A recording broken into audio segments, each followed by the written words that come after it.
Bonjour et bienvenue sur la ressourcerie de l'écrivain. Cette vidéo fait partie de ces vidéos qui me tiennent vraiment à cœur parce que cette chaîne a plusieurs volets. Le volet conseil en termes de lecture ou de visionnage, ce qui va venir bientôt, le visionnage. Je vous propose également la lecture de livres libres de droit que je vous lis à voix haute le week-end et le lundi pour ceux qui passent leur bac. Mais également, je l'avais annoncé dès le début dans ma première vidéo InfoChaîne et dans la seconde 2 mois plus tard peut-être, que j'avais envie de vous faire des vidéos en fait de conseils d'écriture, à ma mesure bien entendu. Parce que normalement à la diffusion de cette vidéo-là, j'aurais diffusé celle qui présente mon parcours d'auteur, en toute modestie évidemment. Parce que s'il y a bien un endroit où je suis modeste, même si je sais que c'est quelque chose qui me porte, l'écriture et la lecture, c'est pour donner des conseils aux autres.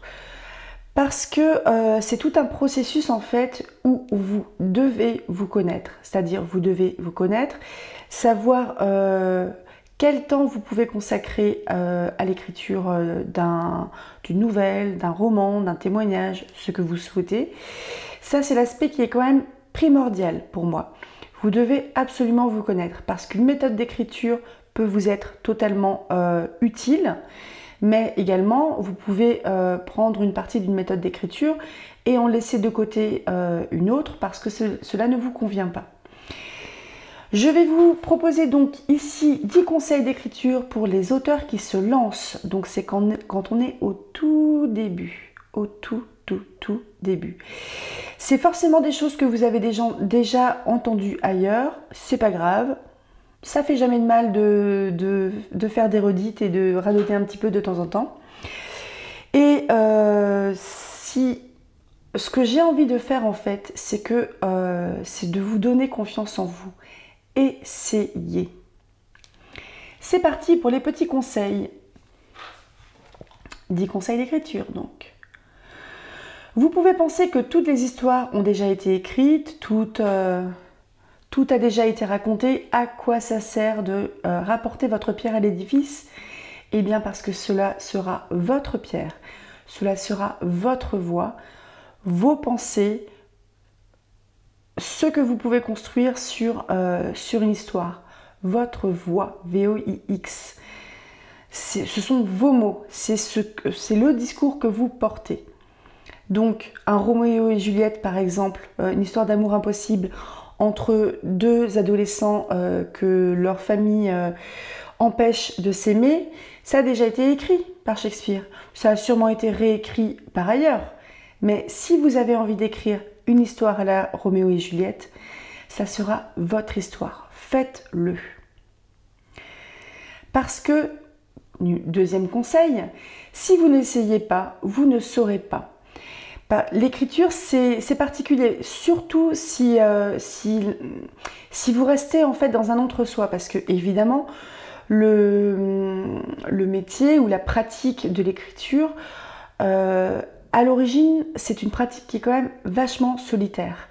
Mais avec l'explosion des réseaux sociaux, d'internet, il y a énormément de communautés qui se sont construites et où vous pouvez trouver du monde. Et lancez-vous. Parce que si vous n'essayez pas, vous ne saurez pas si vous aimez ça déjà. Toutes les idées qui peuvent bouillonner dans votre esprit, il faut bien les faire sortir un petit peu de temps en temps aussi, histoire de faire place à d'autres. Lancez-vous. Ne vous dites pas c'est pas possible, c'est trop gros, etc. Lancez-vous, essayez. Même si c'est 200 mots, c'est pas grave. Un petit bout de poème, quelques idées balancées comme ça, écrivez. Pour être un bon auteur, pour moi, il faut lire. Il faut lire à la fois dans le genre dans lequel vous souhaitez écrire, mais aussi dans d'autres genres. Il faut lire de tout. De tout, et moi, là, j'ai de plus en plus une politique, entre guillemets, par rapport à moi. C'est que j'avais franchement une belle aversion par rapport aux romans classiques par exemple, parce que tout simplement les livres qui m'avaient été imposés lors de lecture au collège et au lycée, bah, soit j'aimais bien et je kiffais ma lecture, soit j'aimais pas du tout et j'étais dans le rejet total. Et j'essaye de m'ouvrir de plus en plus, 40 ans, hein, bientôt 41, à la lecture de livres classiques. Il y en a que je surkiffe, il y en a que j'aime pas du tout. Et ben c'est pas grave, parce qu'au moins je les aurais lus. Et autant les livres que j'ai adorés, que j'ai aimés, que j'ai moyennement aimés ou que j'ai détestés, ils vont tous m'apporter quelque chose. Parce que ça exerce déjà mon esprit critique. Qu'est-ce que j'ai pas aimé dans tel livre? Qu'est-ce que j'ai adoré dans un autre livre? Est-ce que c'est la construction des personnages? Est-ce que c'est la manière dont ils évoluent dans leur monde? Est-ce que c'est leur scénario? Le scénario de leur histoire? Tous ces événements qui s'enchaînent? Est-ce que c'est le style de l'auteur? Qu'est-ce que j'ai aimé ou qu'est-ce que j'ai détesté dans un livre? Ça exerce votre esprit critique et vous faites le tri ainsi dans ce que vous voulez écrire, dans ce que vous ne voulez pas écrire et dans quelle manière, surtout de quelle manière vous voulez le faire. Affirmez-vous sur ce plan-là. Et puis c'est pas grave de se lancer dans un livre et de pas aimer. Vous avez le droit de l'abandonner aussi si le livre vous sort par les yeux. Hein. Pas de souci. Hein. Ensuite, si vous voulez lire de la romance c'est une histoire d'amour, grosso modo, entre deux ou plusieurs personnages. Mais lisez autre chose aussi. Parce que des histoires d'amour, il y en a dans à peu près tous les bouquins. Donc peut-être que vous adorez les livres de allez au pif, Julia Quinn, mais peut-être que la romance dans Outlander, elle va vous transporter et que vous allez vouloir écrire une romance dans ce style-là. Outlander, pour moi, c'est pas forcément qu'une romance. Parce qu'il y a l'aspect historique, il y a l'aspect fantastique. Outlander, ça dépasse un petit peu tout ça. Mais autre exemple, personnellement, j'adore les genres de l'imaginaire. Mais tout ce qui est science-fiction, j'ai du mal à y aller. Mais je vais y aller. Hein. Je sais pas pourquoi, je pense que c'est la peur de ne pas comprendre, d'être un petit peu dépassé ou de ne pas être trop intéressé. Parce que par exemple, je sais que c'est pas de la science-fiction, mais il y a quand même des vaisseaux. Star Wars, j'adhère pas du tout à l'univers. Pas du tout. J'ai essayé, hein. J'ai regardé 4 films et demi et j'ai vaguement jeté un œil aux séries télé dérivées qui sont les plus récentes. Ça passe pas. Ça passe pas, donc ça veut dire que bah, tant pis, je vais me contenter de Alien et de Matrix et d'autres livres. Mais essayez de lire aussi les genres littéraires qui ne vous attirent pas. Un livre qui fait beaucoup parler de lui, un livre qui est connu, un livre que beaucoup de gens apprécient. Essayez, c'est pas grave, parce que ça va nourrir de toute manière votre pratique d'auteur aussi. Donc là, bon, ces deux conseils-là se ressemblaient beaucoup. Autre chose aussi, là je pense que c'est important également, c'est ne vous lancez pas dans une histoire que vous n'avez pas envie d'écrire. Alors oui, on va voir que par exemple, là, il y a un genre qui marche du feu de Dieu ces temps-ci, c'est la romantaisie. La romantaisie, j'en ai pas lu énormément, j'ai lu ACOTAR que j'ai eu beaucoup de mal à apprécier. Je pense, je l'ai déjà dit, hein, mais je le répète, c'est pas grave. La première trilogie, je la trouve très faible, à peu près sur tous les plans. Mais j'ai quand même lu les 5 livres qui sont sortis, dont la novella qui est entre la trilogie et le livre de Nesta qui sert à rien. La novella. Hein. Et boum, découverte, pour moi je commence à accrocher au livre sur Nesta Arcaron. Donc je vais continuer à le lire, mais sachant que je suis pas très fan en fait de... le scénario, je trouve que c'est vachement téléphoné. La construction des personnages, je commence à apprécier des personnages pour finir par plus pouvoir les blairer le tome suivant. Donc par exemple, Fer et Rysand, j'ai commencé à les apprécier au 2e tome, mais ensuite ils m'ont gonflé. Mais bon, c'est pas grave. Je suis sans doute pas le public cible, mais ça me donne quelques leçons aussi. Et je pense que je n'écrirai pas de romantaisie parce que ça m'intéresse pas, parce que je privilégierai moi de mettre en avant la fantaisie et pas la romance. Pour moi, la fantaisie prime sur la romance. Donc, même s'il y a des effets de mode, que la romantaisie ça marche du feu de Dieu, que la dark romance ça marche du feu de Dieu, que je ne sais quel bouquin a fait le buzz, il a fait le buzz, très bien pour lui, super pour son auteur. Vous n'êtes pas obligé de vous lancer là-dedans si c'est quelque chose qui vous rebute. Écrivez ce qui vous porte, ce que vous portez aussi. Affirmez-vous. Écrivez. Écrire, pour moi, c'est un processus qui est très long. Je ferai des vidéos certainement sur comment trouver de l'inspiration, par exemple. D'ailleurs, la prochaine vidéo que je vais tourner, qui sera sûrement diffusée après celle-là, je vais vous parler de 2 de mes projets originaux, c'est-à-dire hors fanfic, pour vous expliquer comment moi, donc là c'est vraiment de mon côté, ce qui veut dire que moi je fonctionne peut-être pas comme vous, et tant mieux, parce que si on fonctionnait tous pareil, ça serait chiant. Peut-être plus pratique, hein, mais ça serait chiant. Mais je vais vous expliquer comment ces projets-là ont émergé et à quel stade j'en suis aussi au niveau de la conception. Parce que l'écriture, c'est pas que taper sur son clavier. C'est, poum, on a une idée, une envie, quelque chose qui émerge.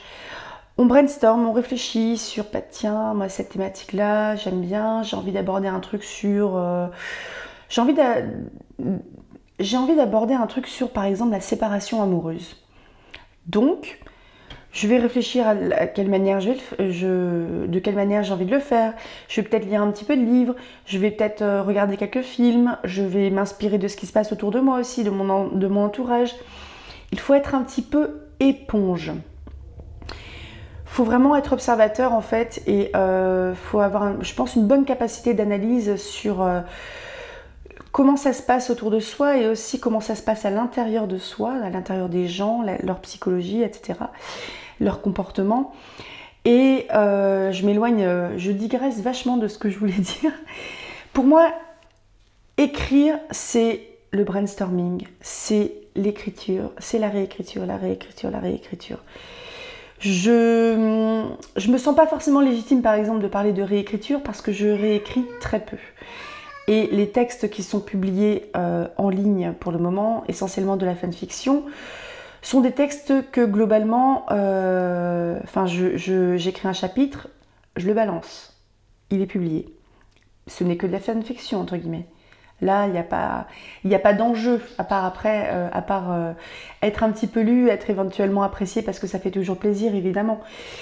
Mais écrire, c'est réfléchir, c'est sans doute planifier un petit peu aussi. Ça, j'y crois de plus en plus, parce que je pense que j'étais de jardinière et je suis en train de virer architecte. Et même simplement réfléchir, c'est écrire. Réfléchir à votre histoire. Une petite scène, une impression, quelques mots, c'est écrire. Un truc que je vous conseille aussi, parce que moi, ça m'a aidé, vraiment. Et que j'ai noué des amitiés qui sont très fortes. Et je salue ici mes amis qui se reconnaîtront, mes amis auteurs et autrices. Je pense que c'est important aussi, si vous en ressentez le besoin surtout, de vous entourer d'une communauté d'auteurs. Des communautés d'auteurs, vous allez en trouver un peu partout. Sur YouTube, Christelle Lebailly, elle en a une par exemple. Sans doute aussi Samantha Bailly. Il y a sur des salons Discord, sur des forums de discussion, des communautés. Ça peut être un atelier d'écriture aussi dans votre quartier, dans votre ville. Entourez-vous d'une communauté d'auteurs. Parce que si vous êtes le seul qui écrit, le ou la seule qui écrit dans votre entourage, ceux qui n'écrivent pas, ils ne savent pas ils ne sont pas dans votre tête. Ils ne savent pas ce que ça demande. Ils ne savent pas que vous avez besoin de vous dégager 2 heures pour aller vous enfermer quelque part ou aller écrire dans un carnet en terrasse. Et ils ont du mal à le comprendre et c'est normal parce qu'ils ne sont pas là-dedans.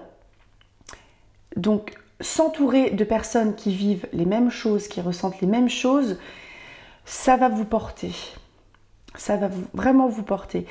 Et de parler comme ça de vos projets, ça va vous permettre aussi de pouvoir sans doute des fois vous rassurer, débloquer des choses.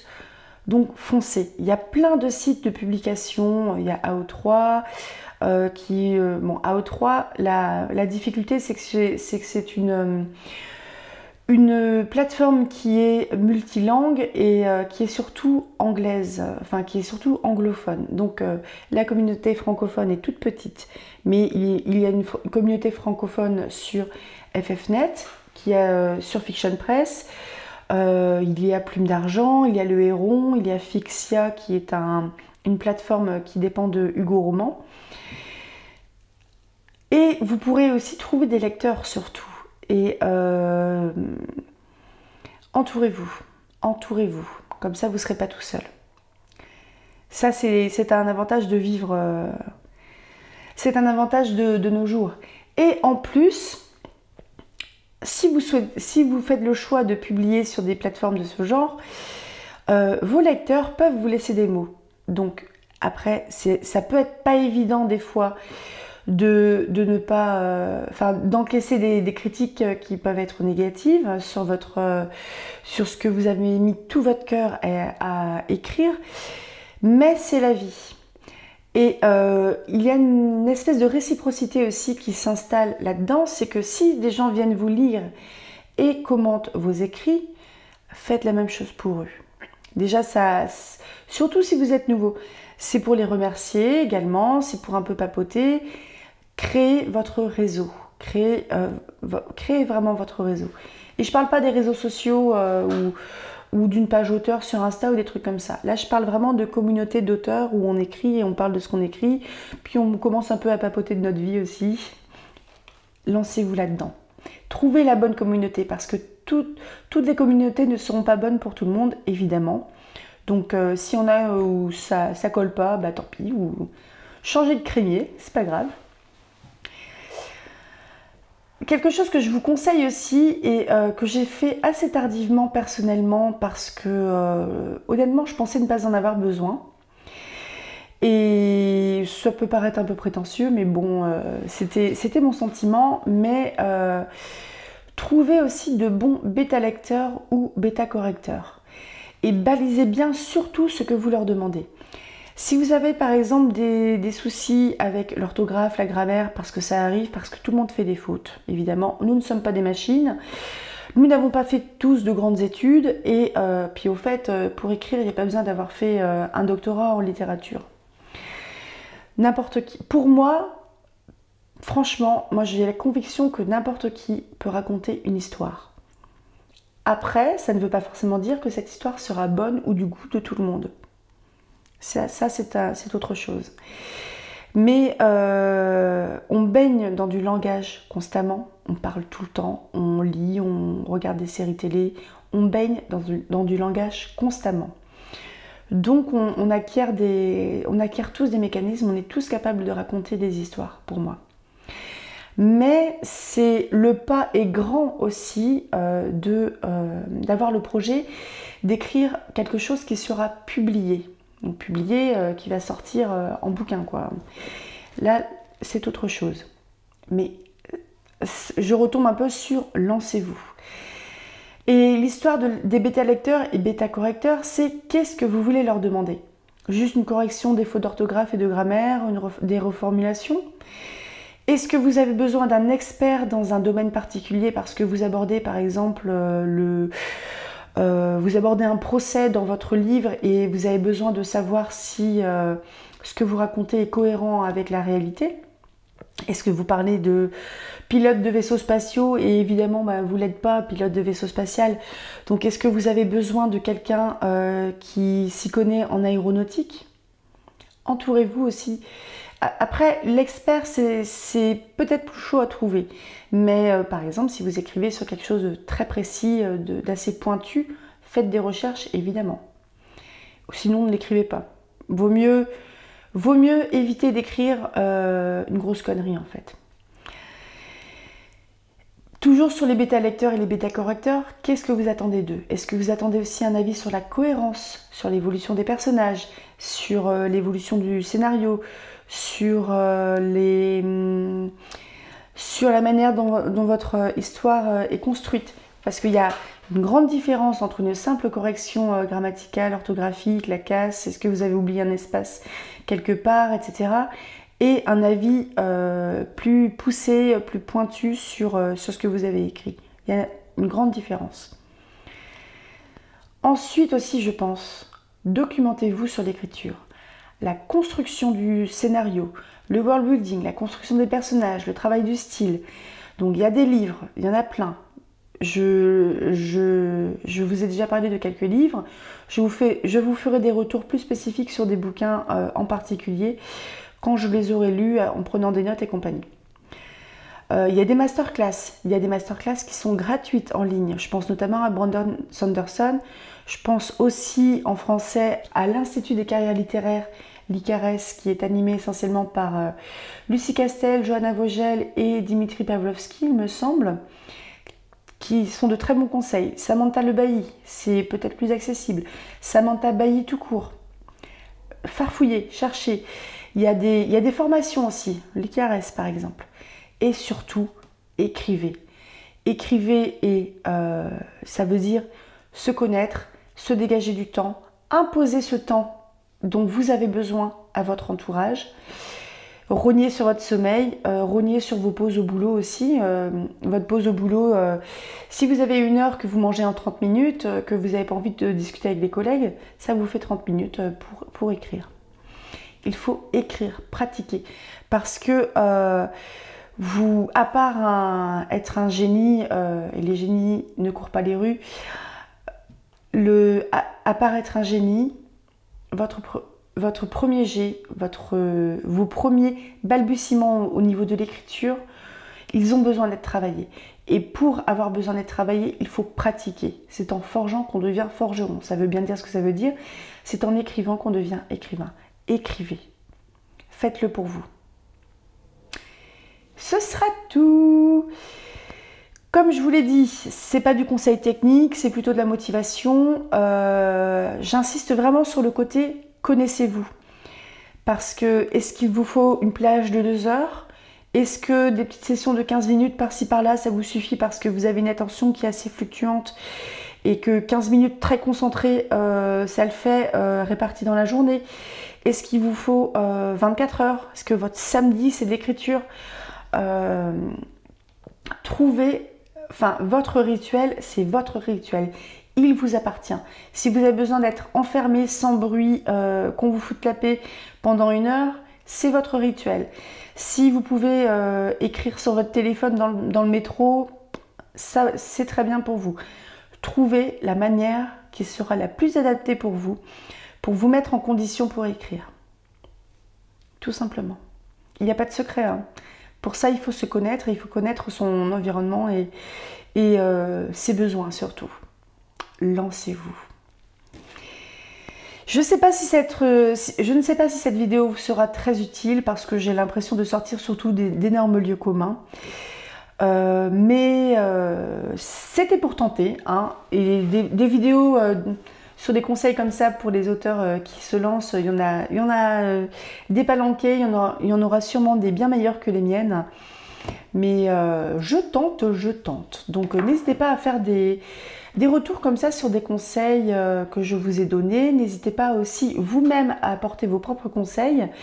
Si vous avez envie que je creuse quelque chose en particulier, parce que j'ai par exemple bouffé énormément des vidéos de l'Institut des carrières littéraires, donc c'est l'ICARES, Lucie Castel, le nom de cette chaîne YouTube. Pour le moment, de mon point de vue, c'est la meilleure qui existe sur le YouTube francophone avec le Tropper. Il y en a sans doute d'autres que j'ai oubliées, mais pour le moment, c'est la plus carrée. Lancez-vous. Et si vous voulez que je développe d'autres choses, suggérez-moi certaines choses, n'hésitez pas. Voilà. À tout bientôt et faites-le pour vous. Lancez-vous. Rêvez tout plein de toutes ces histoires qui sont dans votre tête. Hein, faut vider un petit peu les idées pour en faire place à d'autres. À tout bientôt!